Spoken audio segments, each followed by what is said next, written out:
Today I've got another fun project with our fuse tool by We Are Memory Keepers and using some of our scrapbook papers and cute little shaker bits, sequins, and all sorts of things. We're going to make some things I'm going to be using as gift tags. You can see what you might use these on. So let's get started with it. Since I don't have any alphabet dies, the metal dies or anything, I'm going to try printing out some fonts, a font that I like to use. This is just on regular cardstock. You can see over here I had already printed out one side and I wasn't crazy about how tall they were, and so I went back and I redid this. I'm going to put all the details for the font that I used. I did this in Canva.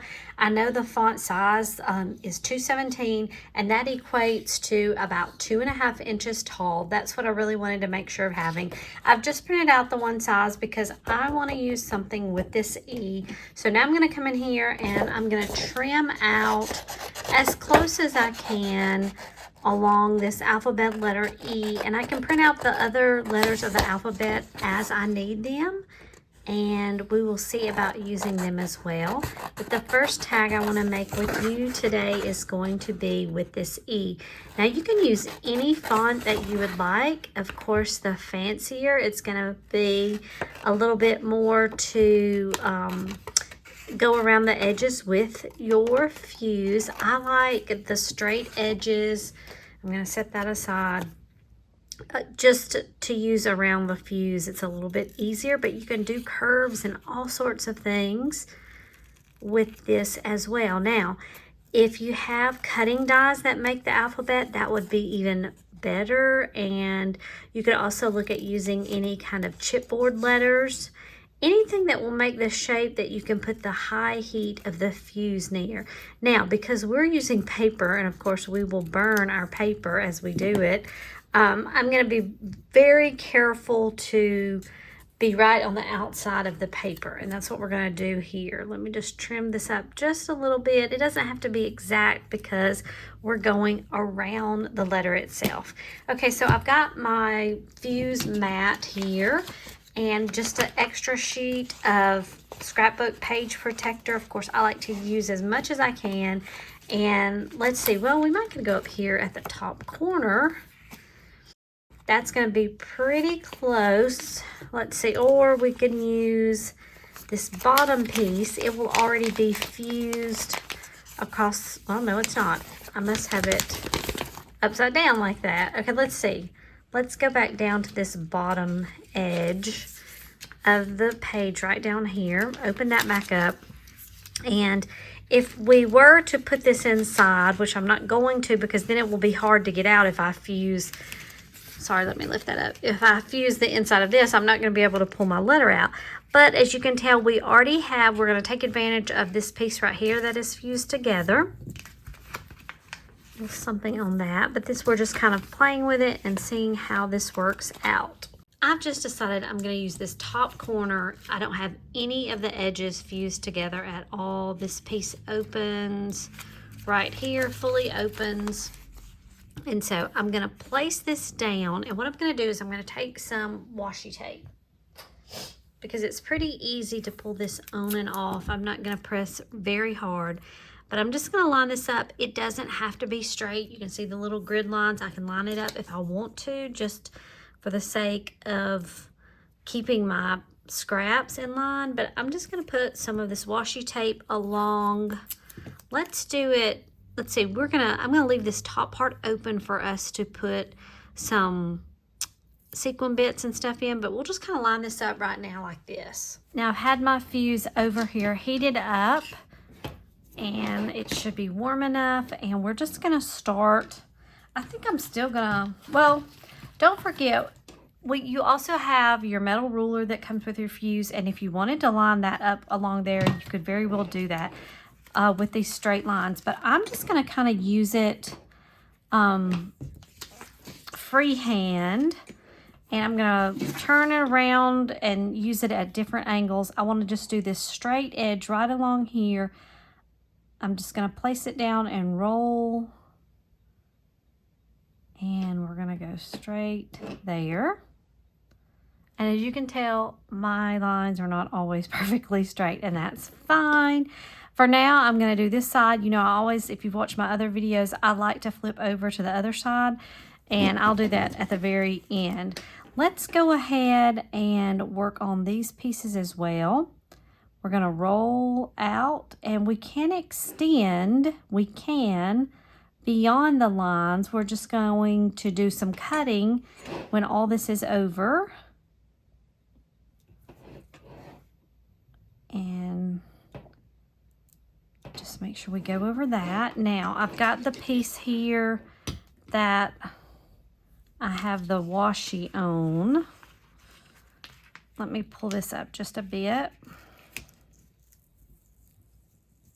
And I still want to keep this in its place. And let me just move it up here a little bit. And honestly, I probably should have put my washi tape at the top, since I was going to leave that spot open.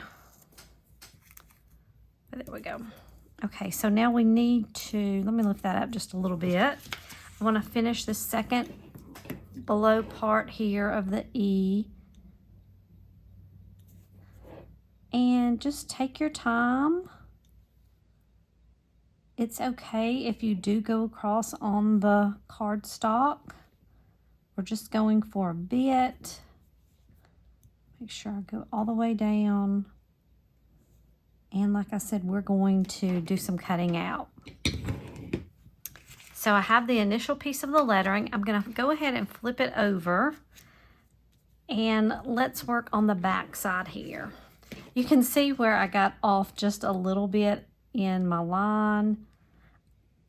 If you've watched my other videos, you see that I do like to do the front and the back side. It has just helped me to ensure that the fused piece has been made. Now let's go over these pieces that have the washi on them. I think just mainly right there. Okay, now let's see what we've got. Now we'll take our piece off, and I'm still going to save this not only for other projects, but we're going to need it again to do our top piece of the E. So now I'm just going to take my scissors and we'll just trim this out. I like to trim close to the line to extend there. And even though I've got these, this is a little cut and I may go back to it, I still like to use my big scissors for this. Okay, let me move this out of the way. And now we are on to our piece here. I'm going to cut a straight line here.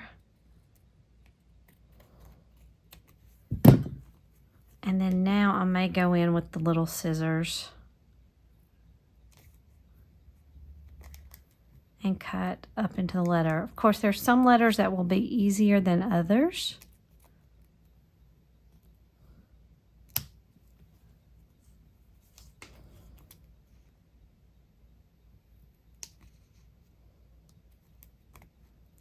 Straight letters, a T would be very easy.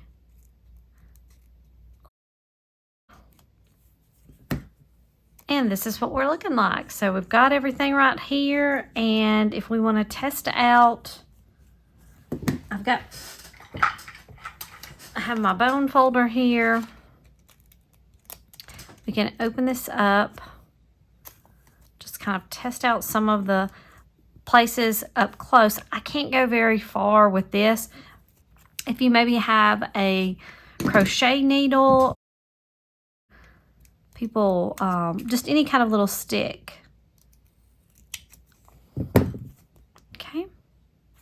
But I guess the real test now is going to be when we put some shaker bits inside. So let me grab some for this occasion. I had this little glitter bit mix in mind when I was planning to do this letter E, and I just wanted to share it with you right here. It's got a lot of different stars, hearts, almost like little circle scallop kind of deal.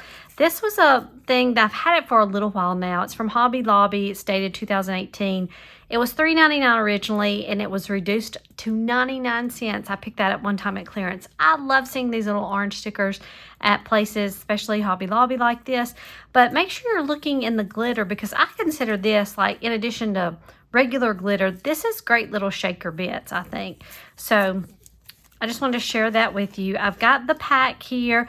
I've got my little spoon that I've shared before that I pick up these at the Dollar Tree. I'm just going to open this little piece here, and let's go ahead and I'm going to place my bone folder right there to kind of help me with this. We'll take a little scoop. Now, I have been known to make a mess with my glitter, so I'm going to try to be careful. I'm still going to get it everywhere, I have a feeling. Not too terribly bad. Just a little bit more challenging here with the letters, because it doesn't really want to go open up. I'm using my pencil here to just kind of poke down that line. And this is really just because of the size that I chose to make.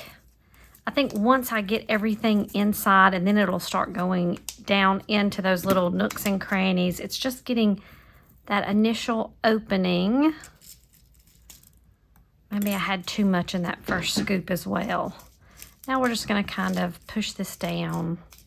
Like I was saying, if you had a little like a crochet hook or something like that, to just kind of push these down. And then of course, once we get it closed, and it'll start shaking and everything. And we'll move things around a bit. But I really want a lot of this in here. But we also want to kind of test out our seal and make sure we are good to go. And as you can tell, I've got a mess. I'll be cleaning that up. Okay, that went through.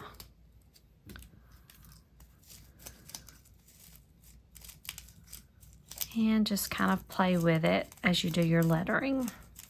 Now that we have most of the little bits cleaned up, picked up, I'm going to place this piece back on here. Now let me peel this off, because we're going to run it across. Oops, I have little sequin bits all over me. Okay, I think that's going to make a good line right there. And I may go ahead and put that right here to kind of help me hold it down, because it does have the sequins in there. And then I'm just going to run this right across the top. And we can go ahead, we can take that off and take this around on the back side and just run it across there as well. And that should have a hold there. Let me go ahead and I'm going to trim this off as well. Let me make sure though.